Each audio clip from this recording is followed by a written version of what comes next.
Pumasok daw mismo sa kulungan si Leila de Lima. Hindi basta-basta para makausap mo si Ramil Madriaga. Naku, mukha namang nagsilabasan ng sikretong nagaganap. Ito ang aalamin natin sa videong ito. Pero bago ang lahat, saglit lang Kung nagugustuhan ninyo ang mga ganitong klaseng content, paki-like muna ang video. At kung hindi pa kayo nakaka-subscribe, huwag na kayong mahiya. Pindutin na ang subscribe button at i-click ang notification bell para updated kayo sa lahat ng mga bagong upload natin. Alright, simulan na natin. Usap-usapan ngayon, pumasok daw mismo sa kulungan si Leila de Lima. Hindi basta-basta para makausap mo si Ramil Madriaga. Dahil dito, muli nabuhay ang mga lumang issue laban kay De Lima noong siya ay nasa loob pa ng kulungan. Naaalala pa ba ninyo? Ito yung mga alegasyon noon na may kinalaman siya sa droga sa loob ng piitan. At doon din lumabas ang issue tungkol sa umano'y relasyon niya sa kanyang driver na si Ronnie Dayan. At ngayon, dahil sa biglaang pag-uugnay ng mga pangyayari, may mga nagsasabing parang nag-connect-connect ang lahat. May haka-haka na sinabotahe na mo ni De Lima si Ramil Madriaga para tumistigo laban kay Vice President Sara Duterte. Ayon pa sa naging pahayag ni Maharlika, halos wala raw pinagkaiba ang sinapit ni Madriaga sa nangyari noon kay Dayan, lalo na kung pag-uusapan ang impluensya, relasyon at kapangyarihan sa loob ng kulungan. Grabe, di ba? Kung totoo man ang mga paratang na ito, napakalalim ng implikasyon, hindi lang sa mga personalidad na sangkot, kundi sa buong sistema. Para mas malinawan tayo, panoorin natin ngayon ang buong video at pahayag ni Maharlika para kayo mismo ang makapaghusga. Si De Lima, syempre sabi ko naman sa inyo, kasabot niya ng mga bangag, ay pumasok pala siya sa bilangguan. At nakausap niya si Madriaga, yung Ramil Madriaga. So like few hours ago, ay nagsalita siya na sumulat daw itong si Madriaga sa kanya, si Ramil Madriaga, na, inaala yung kanyang saba, hindi, chika lang. So, sumulat, alam naman si De Lima mga hitad, terador yan ng saba, di ba? Kung makalantak ng saba, akala mo hayok na hayok at wala nang bukas. So, yes, the Saba Queen, ika nga, sabi ni Zara Lina. Alam nyo, dapat na lang itong mga to, paglaruan na lang natin yung mga hinayupak na to, yung mga inanitan. Okay? Dahil si De Lima nag-press release recently dahil sinulatan daw siya ni Madriaga, sulat kamay. Actually, andito yung mga sulat-sulat. Okay? Ito yung mga sulat-sulat ng mga kadyotahan. Yung mga sulat-sulat na yan, inano na natin yan. Nire-write na natin yan. Okay? Pero tignan natin kung anong pwede nating mahugot dyan. Alright. Ang problema, mga kababayan, alam niyo naman, di ba? Kung ano yung layunin nitong Madriaga na to, kung bakit ngayon nakikipagsabuatan kay De Lima. So sinasabi niya sa kanyang letter, mga kababayan, na humingi siya ng tulong kay De Lima na lumantak ng saba. At itong letter nito, November 17, 2025, last month, na kung saan ay ipinadala niya through his lawyer, according to De Lima, na nangingi siya ng tulong at sinasabi dito sa sulat na ito, okay, ito basahin natin ang kanyang letter, sabi niya kay De Lima, I am blessed to have this opportunity to reach your attention. I am unjustly accused, charged, and detained for a crime I had nothing to do with. Okay? Na hindi daw siya gumawa ng krimen ng kidnapping for ransom. It all started in 2021 when I chanced upon a group of farmers in Bataan begging for food and clothing. I learned that they were forcibly ejected from their lands. So anyway, actually there's no point na pagtiyagaan natin basahin ang mga sulat ng isang sangkot, okay, sa kidnapping na nakakulong. So, siyempre, ililigtas niya yung kanyang sarili, ang kanyang mga palabok dito ay against dinamay si Harry Roque, at siyempre, ang punterya ay si Inday Sara, at ang konteksto ng kanyang kadyotahang letter to De Lima or Sabak Queen ay wala siyang kasalanan. Siya inosente, siya ay mabuting tao. At dahil doon, nabighani na naman ang bilat ni De Lima, kaya pumasok siya sa kulungan.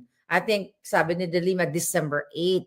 Di ba? Araw ni Mama Mary. Talagang itinapat ni De Lima na pumasok siya sa kulungan according sa kanyang statement few hours ago na 2 hours daw sila nag-spend together, bilat-bilat bigaon, sa interview, ganon-ganon. Hindi ko alam, baka inilabas, hindi natin alam, baka si Madriaga inilabas yung saba niya at niyup-yup ni De Lima. Hindi natin sure.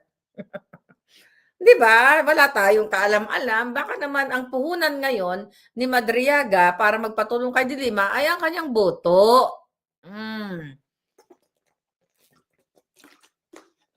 Kasi alam mo naman si De Lima, uhaw yan.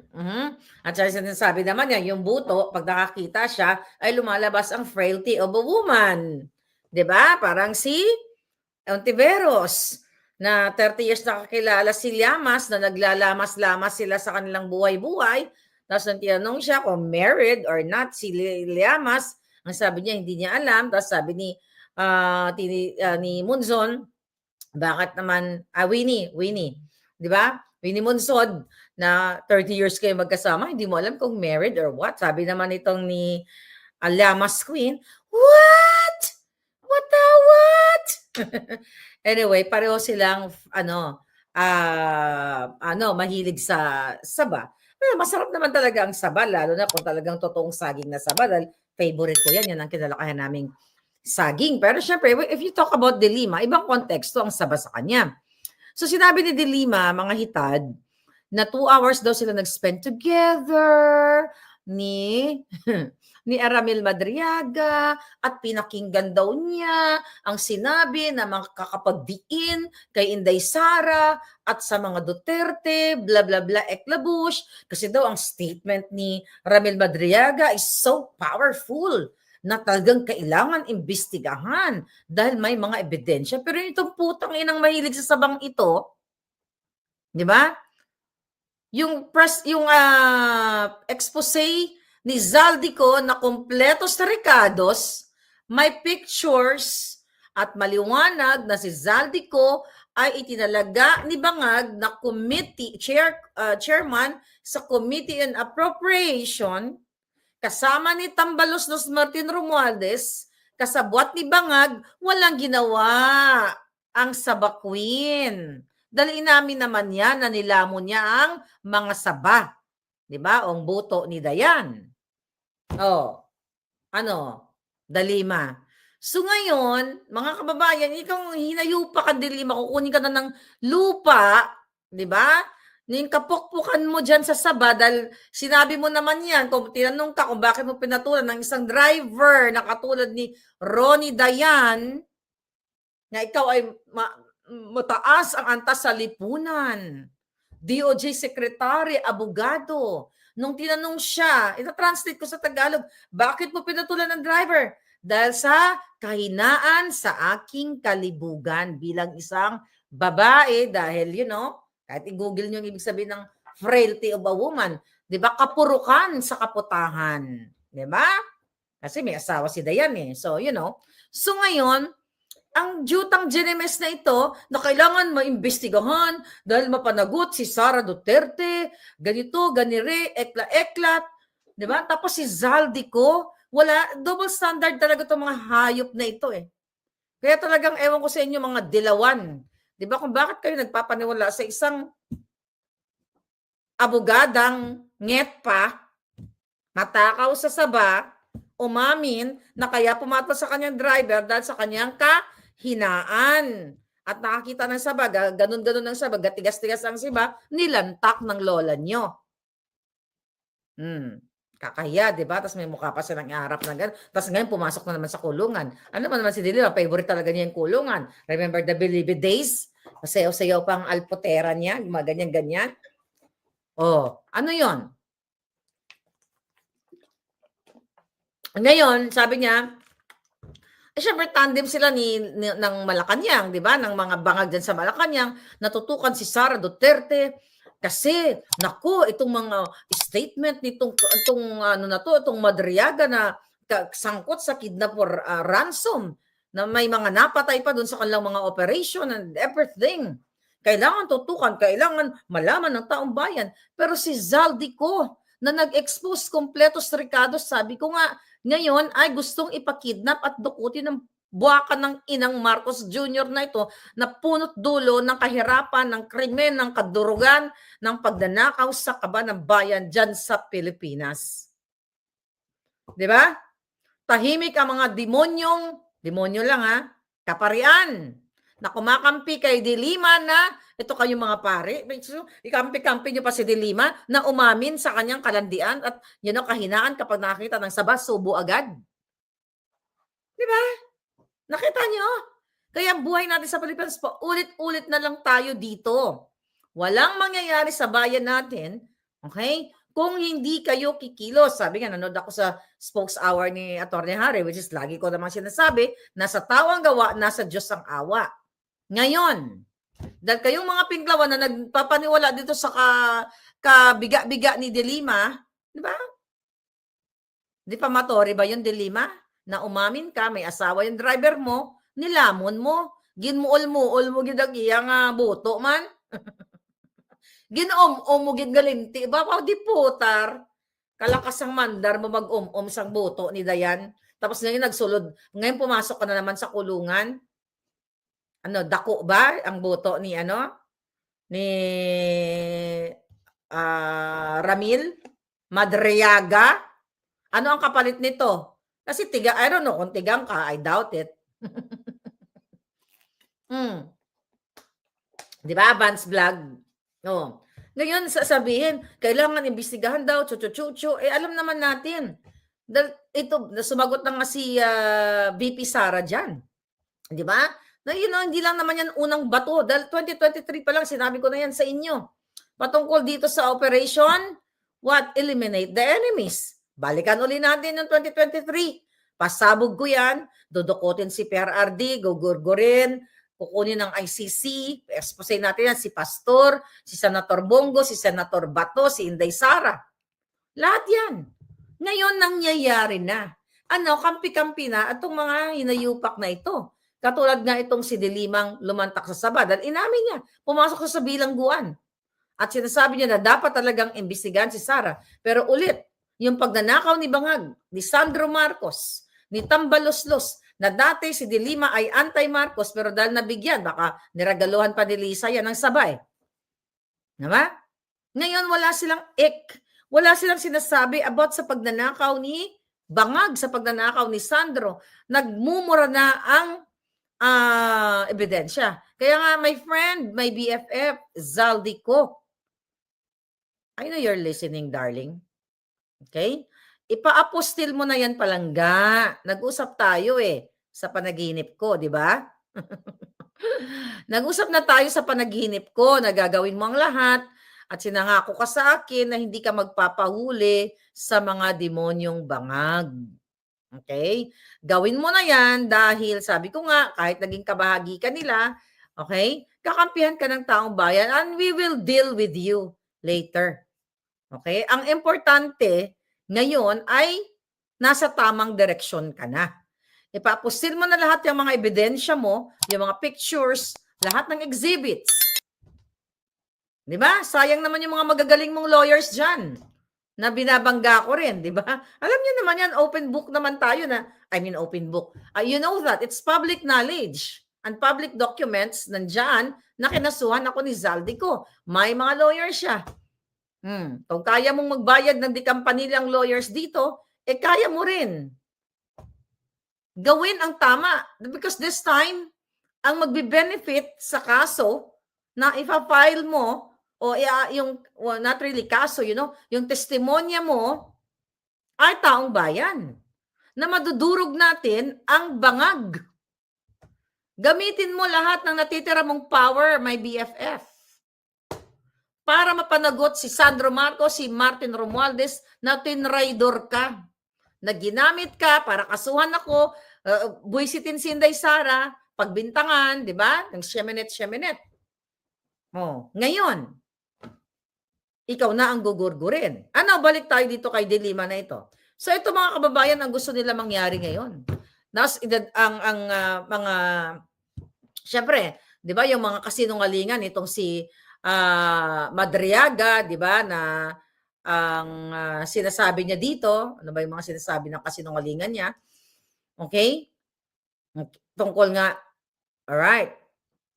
Okay? Na tinawag, okay, sinabi niya dito, okay? Okay. Sinasabi na daw na noong 2018, ipinakalala raw siya ni PRRD kay VP Sara at inatasan sa intelligence gathering chuchu-chuchu. Tapos sinasabi niya nga noong 2019, inutusan daw siya ni Inday Sara na bumuo ng group para suportahan yung mga planong yung plan about 2022 presidential candidacy. Unang-una, mga kababayan, 2019 daw, 2021, 2022 election, ayaw pa nga tumakbo niya ni Inday Sara eh. Dito pa lang sinungaling na tong hayop na to eh. At saka presidential candidacy ni Inday. Kita nyo, nagsisinungaling dahil ayaw nga tumakbo ni Sara eh. Gusto niya lang magstay sa Davao. Nabudol lang siya ni Amy Marcos eh. Okay, at ni Bangag, nabudol tayong lahat. Then, ang sinasabi dito, nitong julul na ito, na nag-uutos daw si Sara. Okay? Para magbuo siya ng grupo. Walang nag-uutos ka sa amin. Ako ba, inutusan ako ni Inday? Hindi. Para ipagtanggol siya. Even yung mga alpot, hindi yan inutusan ni Inday. Kaya ngayon, ang mga alpot na yan magiging Ramil Madriaga II yan or 2.0. Kaya talagang sabi ko nga, mag-ingat talaga si Sara. Ito mga kasinungalingan ni Madriaga, mga kababayan, deflection ito. Ganito ang Team Alpot. Yung mga ginagawa nila, ibabato nila sa Team Alindog.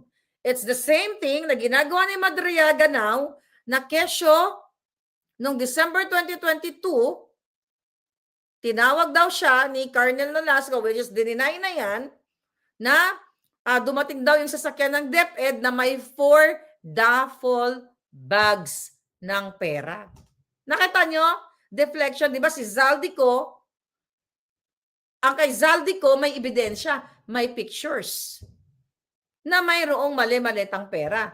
Siya, duffel bags. So, deflection yan.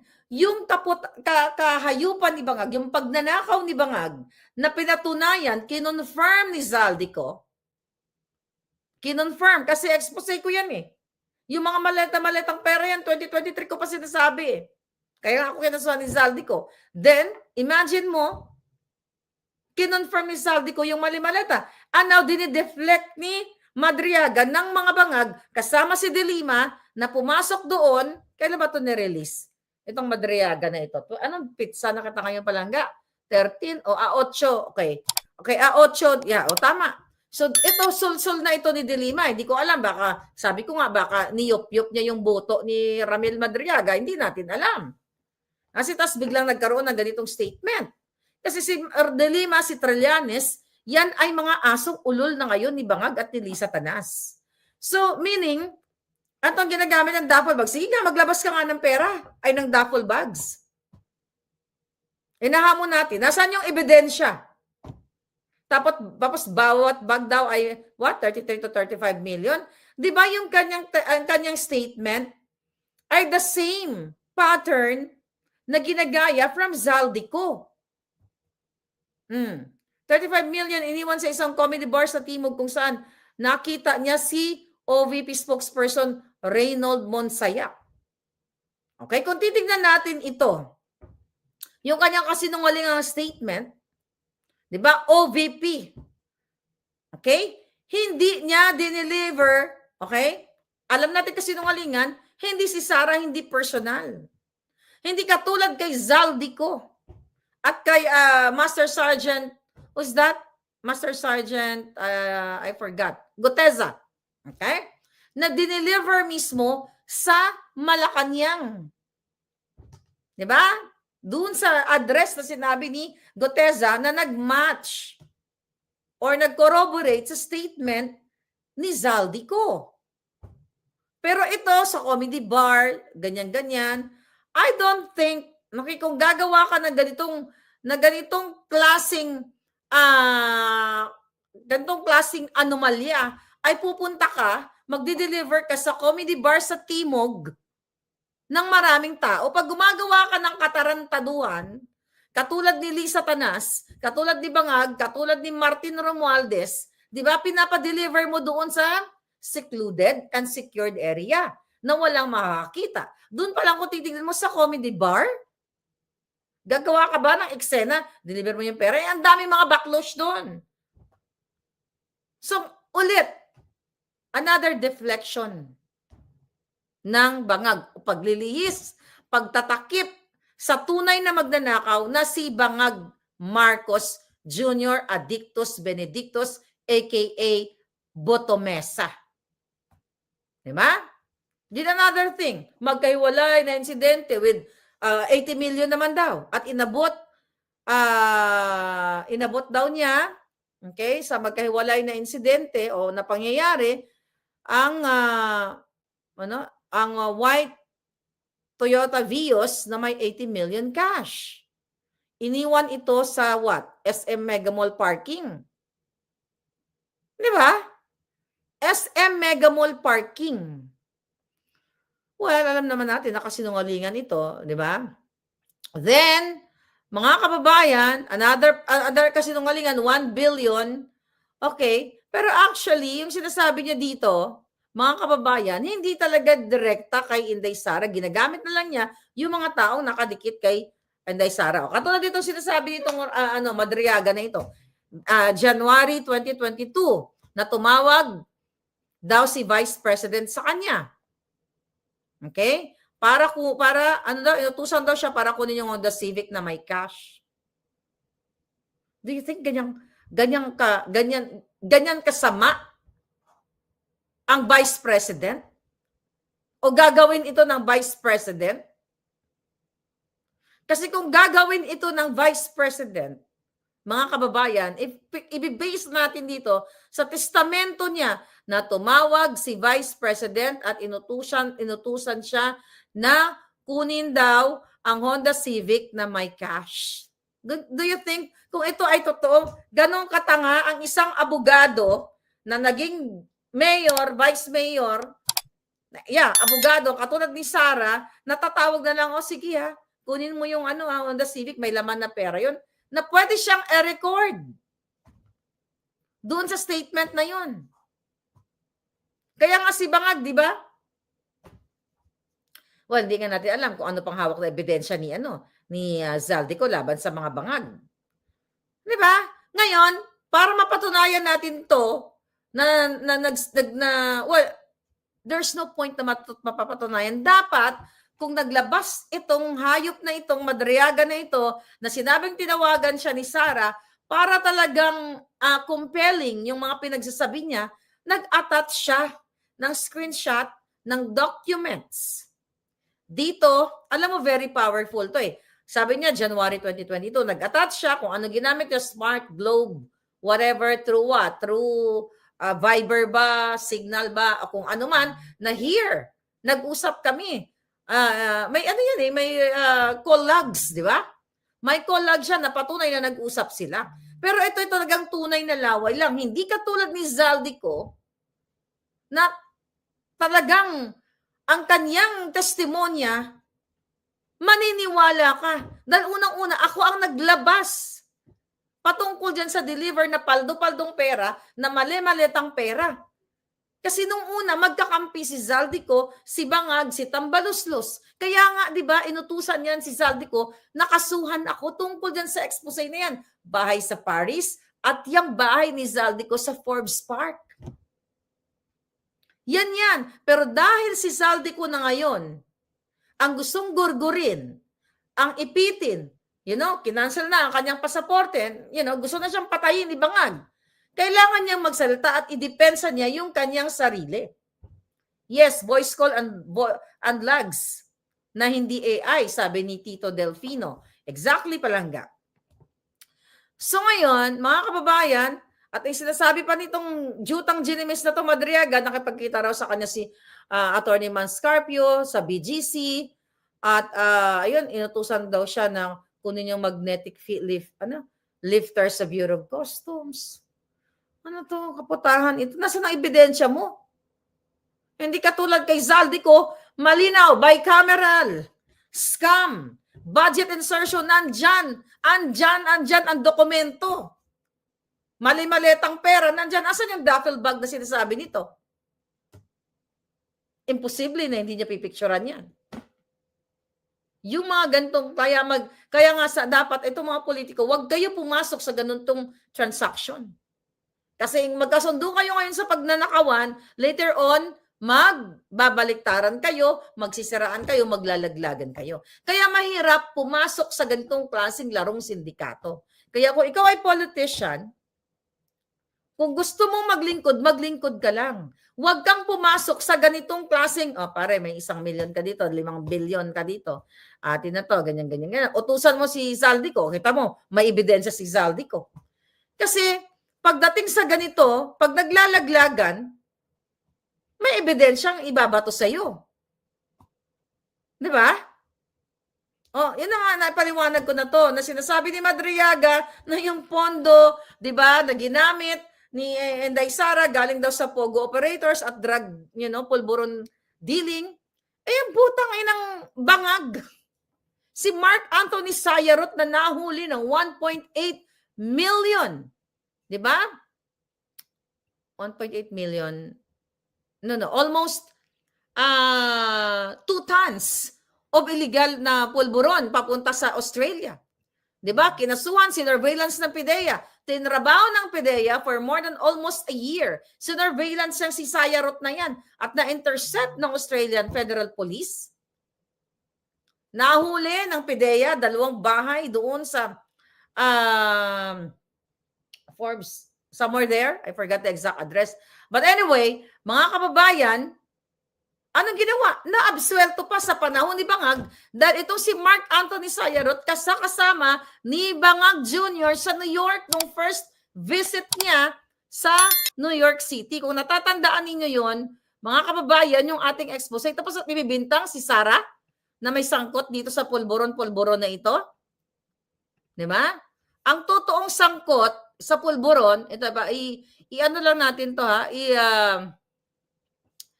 papaalala natin sa inyo itong mga kahayupan ng Bangag administration na ito. Okay? Itong mga bangag na ito. Ano ba to si... ayun. Anyway, ito. Nalaman niyo ba yan? Yung Sayarot na yan? Yan. Itong Sayarot na to, ayan. Mark Anthony Sayarot. Okay? November, yan. Na-explain ko na yan dati. Ayan. Kasama yan ni Bangag ni Tambaluslos sa New York, kung matatandaan ninyo yung expose na yan, na-intercept yan ng Australian Federal Police, kahit i-google ninyo. Ano nangyari dyan? Tinrabaho yan ng PIDEA, na-absuelto pa.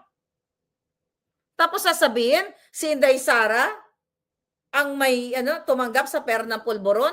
Ito, ulit-ulitin natin. Yan ang mga pogo, isa dyan, ito si, who's this?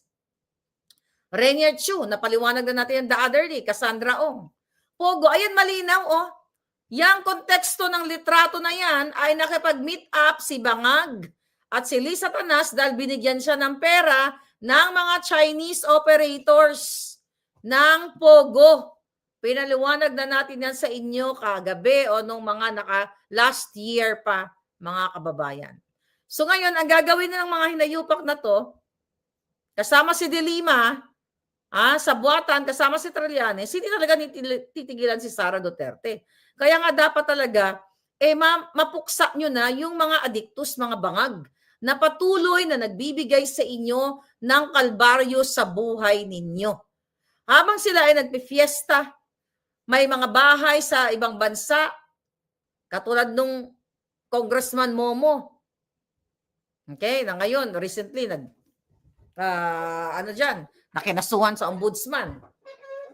Habang sila ay nagpapakasarap sa pera ng bayan, habang si De Lima ay pumapasok sa kulungan na hindi natin alam kung 1, 2, 3 ba ang nilantak niyang saging na saba. Hindi natin sure. Kasi wala pang, I hope may lumabas sa CCTV. Baka naman sabi ni De Lima, may ganon siya.